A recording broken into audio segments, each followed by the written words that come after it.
Would you mind bringing up that picture again so I can talk about my ego definition? There we go. Okay. So another thing I figured out in recent years is that there are four ways to define my ego. Like I have, these dormant and hanging gates. So with my mother defined, well, she had a defined ego, but basically several of my partners, male partners that I've done money life things with, have had gate 26 and gate 45. Mm. So you see what that does. My Mm. ambition, my drive the 45. root Mm-hmm. becomes the root that gets up there and makes surrender and Right. money. So Mm. ambition, surrender, money, and we had money. Or, like it was easier or not depending on the electromagnetics and the resonance or harmony. But that's a real obvious one for me. And when I'm with that person, I'm like, let's do money things, let's move up the ladder. Like the song Madonna's Material Girl song. Like I got to appreciate that song when I started recognizing that I become like that when there's an ego, when I define another ego that way. What amplifying an ego, no, that's a different story, but making ego. And so there's that. The other two ways to define the ego are different. I haven't met a lot of 40s. I really haven't. Um, but I do. Oh, yeah. Are you a 40? Okay, great. But your ego's defined. Well, you've got the whole channel, right? So for me, that compromise, any compromise actually, and this is an issue for manifestors probably, but I don't know, I'll talk about it. Um, Compromises can feel really bad as a manifester, but basically what I understand now is that if I like their overall frequency, then it's not a problem. Like, okay, my 37 is compromised, but by the way, it's unconscious anyway, and I like that frequency. That person has the community, and I'm just a little thing in it, and that's cool. But if I don't like their frequency and I'm being compromised by it, it's like awful, especially in that transmitter channel where I've got my gate 44s in the line of honesty. Like if I'm hearing their transmission and it's like doesn't work with my honesty, I need to not be around that person. And I've even had to try to explain that and not done it very well to a manifester who has that channel. She's like, "What's wrong? Why are you?" I'm like, I just can't even say it. Um, Finally, the gate 25. That's lovely to me. I mean, when that happens, because that's the non-tribal, non-material, way out of the ego, which is my personality sun. So when my personality sun meets innocence and there's an initiation, it's very sweet. It feels extremely different than any of the other electromagnetics. But yeah, without those, I don't have anything to prove. I'm here to let things come to me and like on the willpower material plane kind of thing. And I can't believe that I can say I have real experience with letting that happen. Like, wow, really? I just get to live in your house for free for 6 months? Yeah, but that wouldn't have happened if I was out there trying to prove myself like I used to. I have to not be proving myself to let my open heart receive willpower. Oh, you're muted Yes, now. yeah. I tend to mute myself Yeah, when that's great. somebody is speaking because also my sacral grunts are very loud. Oh, yeah, Shouty. great. They're like, all right, because I'm but Yeah. my sacral's responding to what's being said. It's Mhm. like, oh, this is so interesting. Yes. Nice. So Okay. Do you have any questions now of what about what I just rolled on about? I don't. I mean, if Mhm. people do have questions, please put them in the comments. Yeah. Absolutely. That would be fantastic. I'm also going to put in contact information, how to reach out to Isa if you would like to connect with her directly. Mhm. And I also want to be extremely respectful of your time. And I mean, this is you've already blown the doors open on so many things, which is also just to me, it's like, of course, you are a manifester. You have just initiated so many things in this conversation. And I'm like, and it's so beautiful. And I, though, would like to give you the floor Yeah. if there's is there anything that's coming up for you that you're like, I really like to communicate this. I would like to, say this to Oh, people. I yeah. would, Hmm. yeah. I don't know if I have the answer to that one right now, Fair actually. enough. Um, I do have energy to keep going. If do you feel like you want to ask me some more questions about anything? I'm happy to go a little bit longer if that feels good for Yeah. you. I'm going to follow your cues, Yeah. of how Okay. you feel about all of this. Um, I'm just thinking, Okay. Yeah, I guess I yes, could share a few things then. sure, yes. Verify your authority. Verify your aura. If you haven't verified your aura, you're not doing it. You're not doing human design yet. That's the most basic thing. That's the energetic thing that you are inside of. And if you don't understand, if you haven't felt it yet, and it can be hard, depending on your life situation. If you're a mother of three, it's hard to find time alone to experiment with something like that. But once you feel it for yourself, that as a manifester, people are not invited into me. And that can feel really awful, right? I remember not feeling good about this for, I don't know, months or years. Like, what's wrong with, like, how am I ever going to be okay if my aura is repelling people? But what's great about it now is that I realize that it's a protection kind of field. And when I want to invite someone into it and they honestly respond, or their authority, over time says yes, then it's the most correct interaction possible. So I don't have to deal with the fact that, that guy kind of likes me and he's got a sailboat, and, I want to learn to sail, and all that negotiating mental, like, who should I interact with? And all that goes away because, hey, I'm in my bubble. Okay. Likewise with generators, like, if generators can really understand and feel the fact that life comes to them, that their mind, even if it's completely open with no activations, their mind doesn't have to decide. If they know that at the body level, then oh my gosh, how brilliant. Like, you're always going to have energy for what's correct for you, generator. The time you're not going to have energy is when you let your mind go out and lead and grab something because you're afraid of not getting what you need. So that, to me, aura verification number one. And then if you've got one of the major, well, I guess the two top inner authorities, I haven't seen any sacral being say that's it's not true. I only just get better and better frequencies as I get more sacral beings in my life that have experimented for longer. So I only have evidence that sacral authority is the bomb. And emotional as well. And because I can hear that emotional frequency when it's mental, and I can hear that emotional frequency when it's just like, yeah, and then something really true comes out, and then something happens, and I'm like, wow, so. But beyond those, I would suggest, yeah, really verifying your inner authority. And you can definitely talk to me about that. I would have sent you to John Martin if he was alive. Whole nother story. Um, but because maybe there's something deeper than the practical thing that Ra gave you. Because strategy and authority is so practical. It's so easy. It's so black and white. It's so applicable.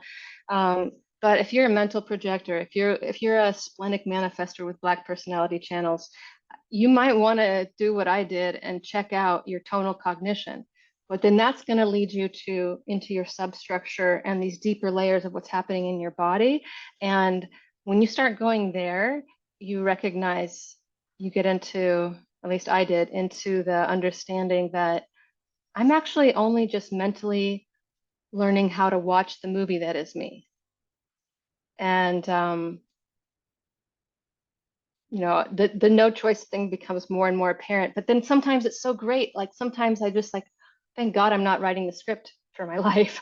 But what a crazy script it is, But, like, there's a joy for me in not taking my life so seriously that I have to make something happen in it. So I think verifying your aura and verifying your authority before you even learn any lines of your gates. Of course, my mind wanted to go there too, but anyway, after going there all the way down into the lines and the gates and all these details, I've come back out into this bigger picture of my aura, my body, and really interesting things are happening. So that might be my advice for the day. Awesome. Would you Awesome. like to ask a Yeah. question about any of that? Um, that's not what's coming up for me. I really Okay. liked what you said. So I was able to anchor it in. But what I'm thinking is there was something that you said that kind of triggered is which kind of comes back to something I talk about now that I realize it, but it's almost about, it's less about the doing and it's more about the allowing. Yes. Yes, exactly. The art of negation. It's about taking away Mhm. the homogenized obligations, taking away the homogenized way things are supposed to be done. The way that you get yourself to Costa Rica is you bill all your hours at the law firm and you buy plane tickets and you rent a villa. I did that back when I was in a couple that made money and blah, blah, blah. The last time I came, when I came to Costa Rica, 2015, I was in the airport. I had money. 4 hours later, I was on a plane to Costa Rica. And so it is about taking away obligations, not just adding on more layers of understanding, but taking away what is not really you. Yeah. Yeah. Bingo. Yes. Take away what is not really you to allow what is to kind of come and rise to Exactly. the Yes. surface. Allow what is to play out. Mhm. Which, by the way, is not going to look anything like what you thought it should. Yes, right. That does kind of, Yeah. and it's like, oh, and another thing I do explain to people, and I'm just wondering if whether or not, from your perspective with your authority, this would align as well, is trust if your authority is not quite on board with something that your mind thinks, well, this makes perfect sense logically, right? Like this is a good opportunity and la la la la, hmm right? And all the song hmm and dance. hmm I tend to work along more in business, but I mean, I also tell people human design is not a 9 to 5, like a Monday to Friday, like it's a 24/7. And hmm so you want to honor human design and understand it, or I mean, to honor it, to experiment with it, to see what comes up for you, and then show you how it shows up in work. But I find that if we're going to talk about like an opportunity, whether business, life, if your authority is not on board, however that shows up for you, trust it, even if you don't have an explanation. Yeah, absolutely. I mean, that's what it is.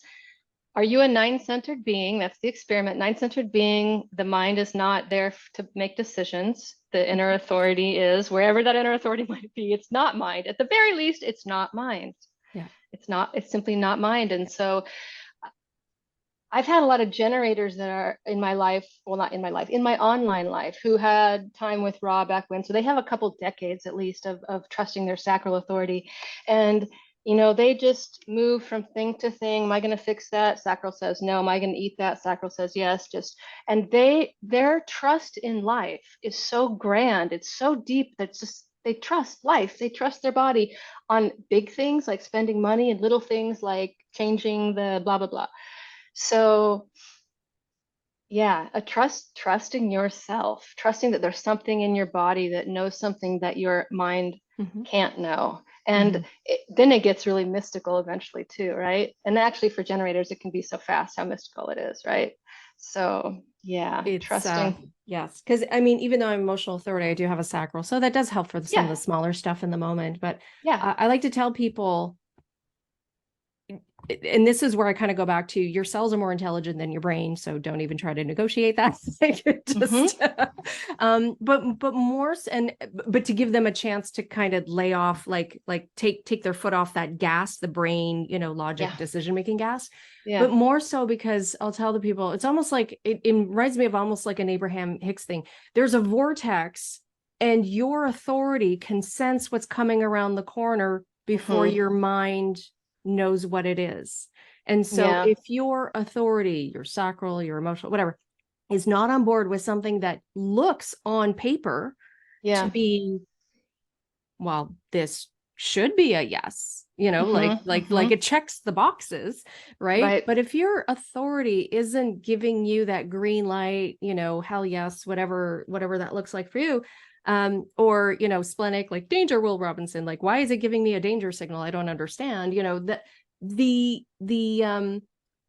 it's because you want to trust your authority because there's something better coming around the corner. And if you say yes to this when it's really not a strong, powerful, full Mm-hmm. body, let's do this, then you're now eating up your time, your energy, maybe even money, Mm-hmm. like all of those things. Mm-hmm.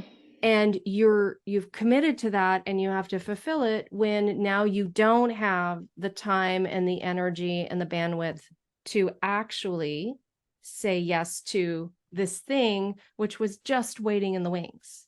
Mm-hmm. Mm-hmm. 100%. I agree totally. You're just giving away your energy to the program, to the homogenized way, to whatever else. And I did that for 35, 38 years, basically. I did a lot of great things. I'm not saying it was wrong, and not lots of it was splenic authority for sure. Um, but I couldn't have imagined for me, the kind of peace that I have in my body now, and how I trust myself when there's just even nothing going on, or when something unbelievably awful is happening. So all those little decisions of not using my mind have added up to, my mind isn't going to solve my problem right now. Mm. For me, one of the helping things in my experiment in recent years is making sure my mind has things to do that aren't running my life. Okay, so maybe this would be a good place to end. I'm teaching this Manifestor Moon Days course because my mind needed a job, and I knew it. And I do a lot of whatever, like, I've just paid attention to the moon a lot, and Ra says this and that, and I was like, I'm going to put all of these things that Ra said together, and then I want to present it to other manifestors and hear their manifestor frequencies. So selfish, so personal views, so empowering, to bring some manifestors together and say, hey, let's talk about this. Let's talk about your personality moons. So now that my mind has this job of preparing for class and doing all that technical stuff, it's way more quiet about telling me what to do. And so my body can do that, my mind can do that. So what's so brilliant is our minds can serve other people. And this is what nine-centered beings is. My mind can serve you. Your mind can serve me. If it's busy taking care of trying to lead yourself, then it doesn't work. But outer authority is the real gift. This is the advantage of being nine-centered people. So here's to nine-centered living. Thank you. I love it. Oh, I love it. I think that was a perfect note to end on as well. Yeah. Does it Are you feel good feeling for you? peaceful and satisfied? Yes. I feel Yay! very My peaceful sacral's myself. going. I'm I love it. amplifying. It feels good. Yes. All right. Well, peace to you. Thank you. Thank you, Isa. And I am so honored that you said yes to this, and I had a chance to have the conversation. And I always love to see what unfolds. So this was absolutely magical. Just like life. Fantastic. Yes. All right. Okay. Ciao, ciao. Ciao.